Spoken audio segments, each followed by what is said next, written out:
Ce match, dans lequel tout le monde s'attendait à ce que Belal domine Jack Della Maddalena, a déterminé les enjeux de 2 à 3 divisions de poids. Si Belal avait gagné, Islam serait resté en poids léger pour défendre la ceinture face à Topuria. Parce qu'Islam ne voulait pas se battre contre Belal, les deux étant plus ou moins amis. Mais comme Jack a gagné,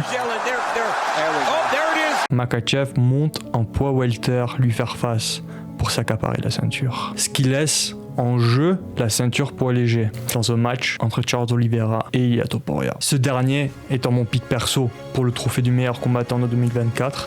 Il y avait de la concurrence incarnée par Thomas Spinal, Joaquin Buckley et autres, mais ça se jouait réellement entre Topuria et Alex Pereira. Pereira a gagné son premier titre UFC très rapidement avant de le perdre dans la revanche et monter de division pour régner en maître sur elle. Toutefois, Topuria a battu possiblement les 2 meilleurs poids plumes de tous les temps.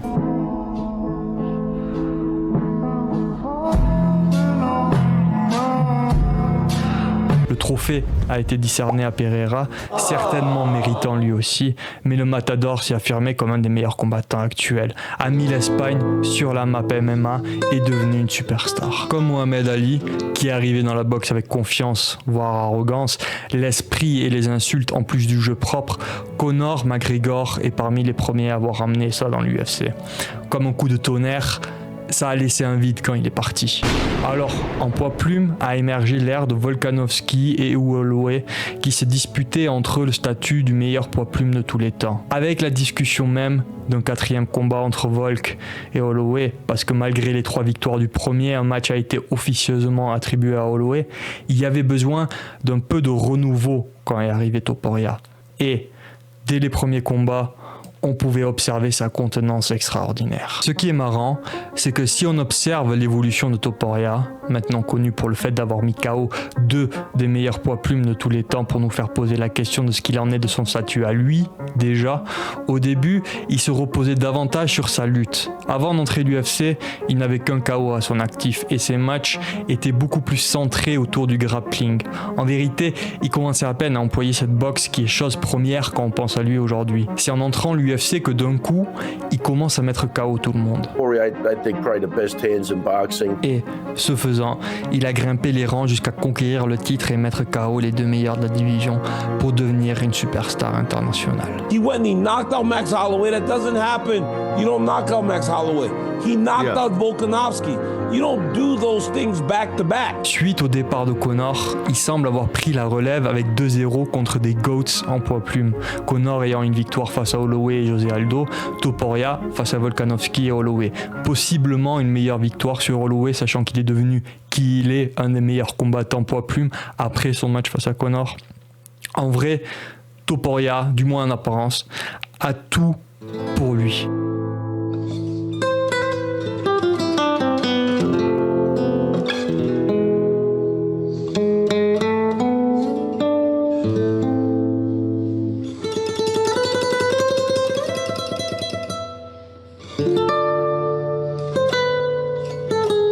I was working in Fort Worth. One was a cashier, right, at Stradivarius. Yeah. I was doing grappling classes in another gym. I was working in La Playa, on the beach. On the beach, yeah. And I was working on securities on the weekends.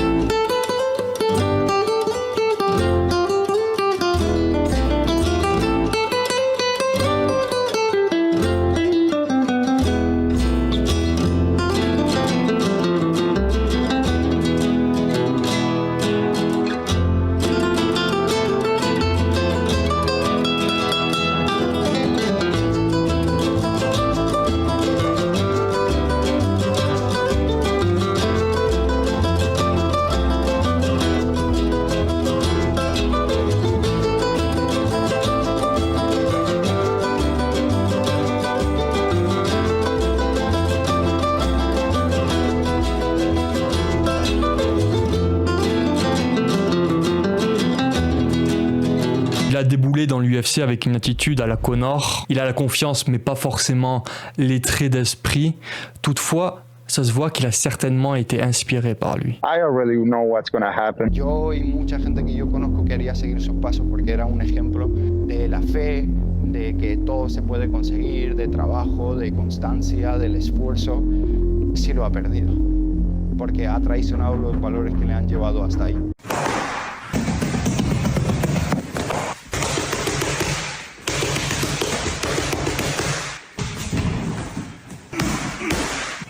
Maintenant, pour vraiment suivre dans les pas de Conor, le meilleur du blueprint de la carrière de Conor, il monte en poids léger, ayant laissé derrière lui la ceinture poids plume pour que cette division ait pu continuer, avancer sans lui entre-temps. He said, I've done everything I can do here. I'm ready to move up.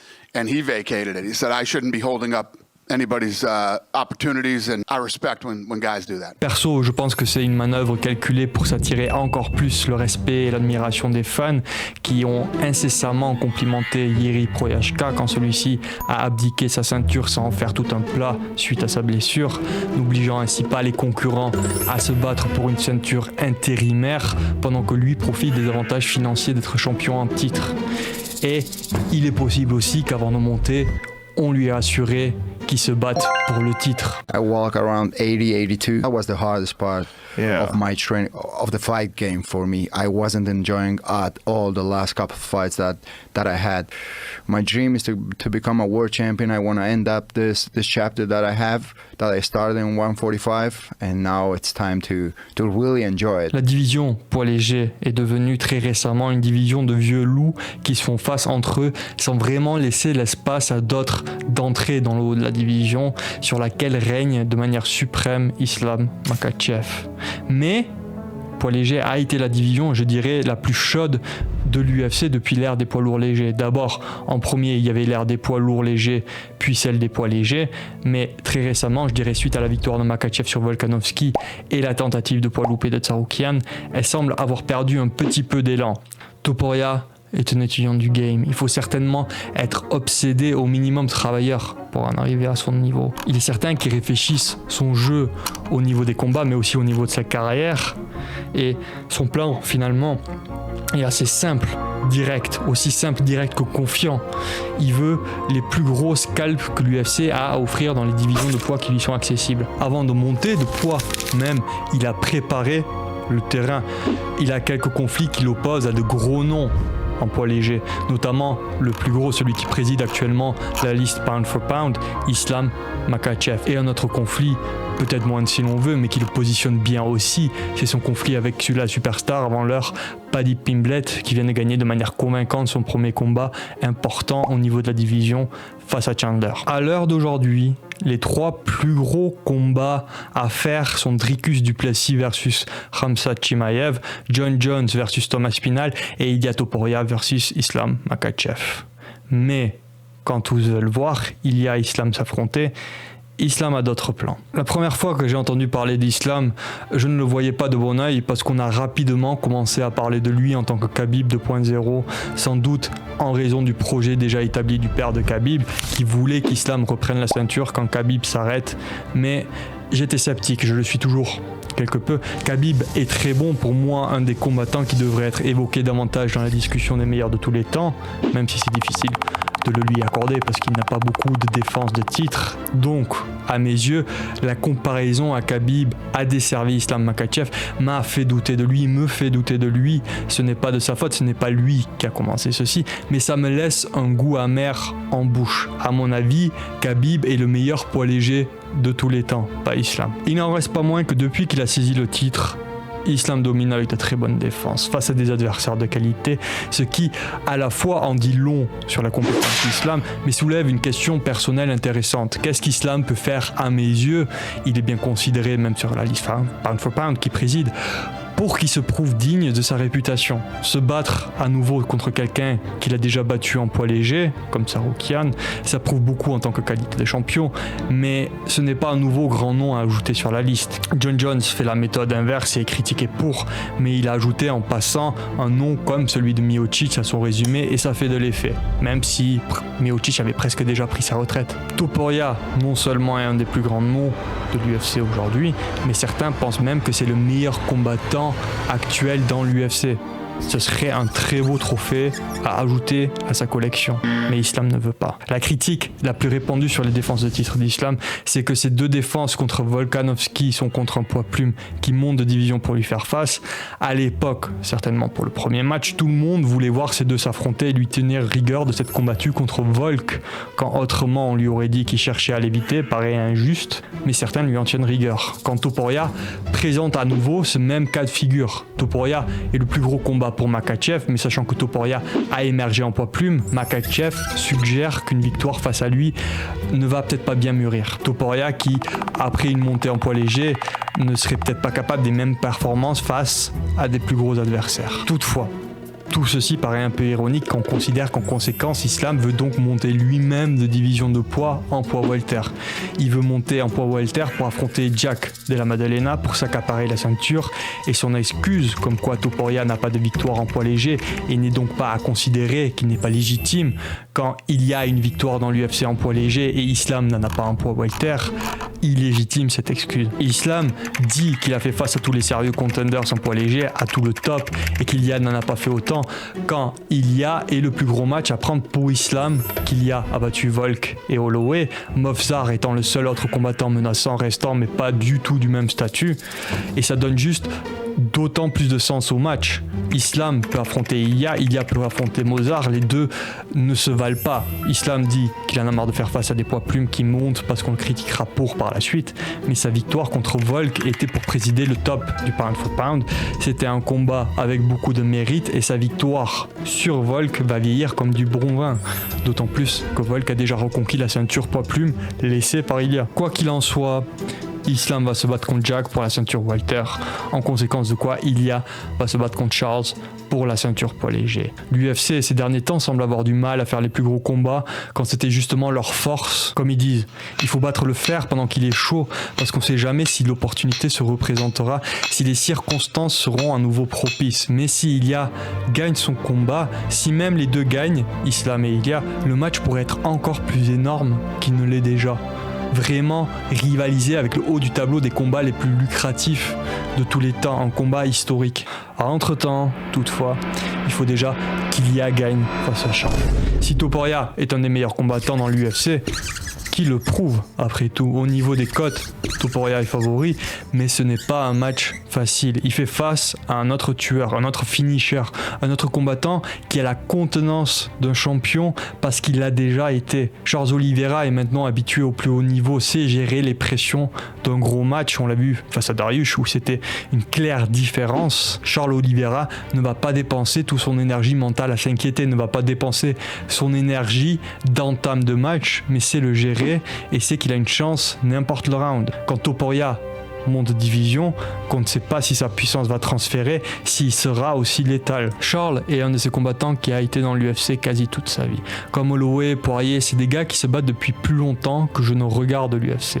Comme Bane, ils ont grandi dans les ténèbres, connaissent de fond en comble l'arène, sont des combattants. Au début de carrière, le consensus est qu'il était, comme il dirait en anglais, hot and cold, chaud et froid. Il avait des performances impressionnantes, mais il semblait abandonner facilement. Toutefois, au fil du temps, il a pris de l'expérience, il a pris du muscle naturel, juste du fait de combattre tout le temps. Il a eu un enfant, ce qui lui a donné un surplus de motivation, et de ce garçon des favelas, du ghetto brésilien, il a émergé en favori brésilien, un des pays sine qua non attaché à la MMA, féru de MMA, pour devenir champion. Ce gars qui était juste là, présent, qui on ne pensait pas allait jamais devenir champion, est actuellement l'un des, je dirais, 2 Brésiliens actifs les plus accomplis dans l'UFC. Topuria a le soutien de l'Espagne, Oliveira a le soutien du Brésil. Il sera intéressant de voir si Topuria arrive à passer ce test non négligeable, non joué d'avance, qu'est Charles Oliveira. Topuria est fort, il a cette contenance qui ne se re-questionne pas face à l'adversité, du moins en apparence. Il n'attribue pas de sens excessif à ceci ou à cela. J'ai perdu ce début de match, donc je vais perdre le match. Face à Volkanovski, ce dernier débute bien, joue le volume et touche Topuria répétitivement avec des coups, notamment des coups de pied à la jambe et au corps, mais Topuria reste patient, attend que Volk soit coincé contre la cage et lâche une combinaison de boxe incroyable. Face à Holloway, le match est disputé avant que Topuria ne le touche sérieusement avec un coup de poing et change vraiment la dynamique du combat. Topuria c'est un charmeur de serpent.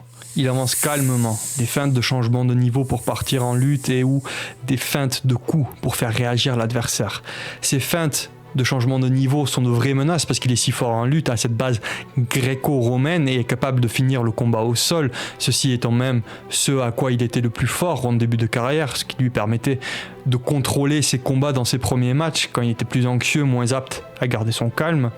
Mais ces derniers temps, il favorise le combat debout, demeure concentré pour distribuer des coups de poing méchants. Quand il varie la cible de ses coups qui va au corps pour mieux aller à la tête, il fait une chose que Jake Paul a mis du temps à apprendre, c'est-à-dire de vraiment y aller avec l'intention de faire mal au corps. Ce n'est pas juste une setup, il faut que l'adversaire ait mal pour se défendre des coups au corps avant d'aller à la tête par la suite.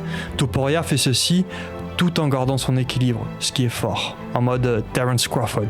Toujours avoir ses jambes en dessous de soi, jamais de coups balancés par-dessus ses hanches. Des entrées et des sorties de boxe rapides, mais son équilibre fait qu'il peut contrer les frappes en retour dans les combinaisons. Les seuls coups de pied qu'il balance jusqu'à présent étant des coups de pied aux jambes, sans doute pour accentuer ceci et réduire la mobilité de l'adversaire quand lui est si alerte et mobile, a un bon jeu de jambes. Topuria est très fort dans la distance où Charles est vulnérable, c'est-à-dire la distance de boxe. La lutte de Topuria est supérieure à celle de Charles aussi. Topuria a fini au sol Ryan Hall, expert en jiu-jitsu lors de son match contre lui, a fini Bryce Mitchell par soumission en s'engageant dans des séquences de grappling face à Bryce Mitchell malgré les avertissements au micro de Joe Rogan. Néanmoins, je pense que Charles peut inquiéter de diverses manières Topuria. Ce n'est pas comme si Charles n'est pas technique, capable, compétent debout. Ce n'est pas comme si Charles avait zéro boxe. Et qui plus est, Oliveira peut utiliser des coups de genoux, des coups de coude auxquels Topuria est moins habitué. Topuria a toujours été vulnérable aux coups de pied à la tête,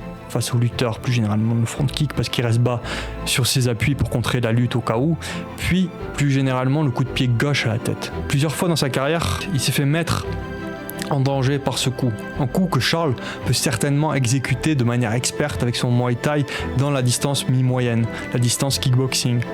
Aussi, si Charles met en danger Topuria debout et que celui-ci utilise sa lutte défensivement pour changer la géographie du combat, aller sur un autre plan, Charles a de très bonnes soumissions et sait capitaliser les opportunités que sont des combattants mis à mal. Si je dois faire une prédiction, je pense que Topuria va gagner, parce que Charles est agressif debout, va de l'avant, et Topuria aime la distance proche, la distance de boxe, parce qu'à chaque fois que Topuria a pris en poids, il s'en est trouvé mieux équipé, plus dangereux et à même de finir le combat. Mais est-ce que je suis super confiant dans cette prédiction ? Non. Charles peut exacerber tous les inconnus, faire payer son ambition à Topuria. Ce qui est certain, c'est que ce sera un combat divertissant. Il n'y a pas de risque de flop. Ce n'est pas un de ces combats dont on va dire qu'il y aura plein d'actions et il n'y en aura pas. Ce sont individuellement des combattants que les fans qui veulent voir du sang, des finishes, adorent, mis face à face.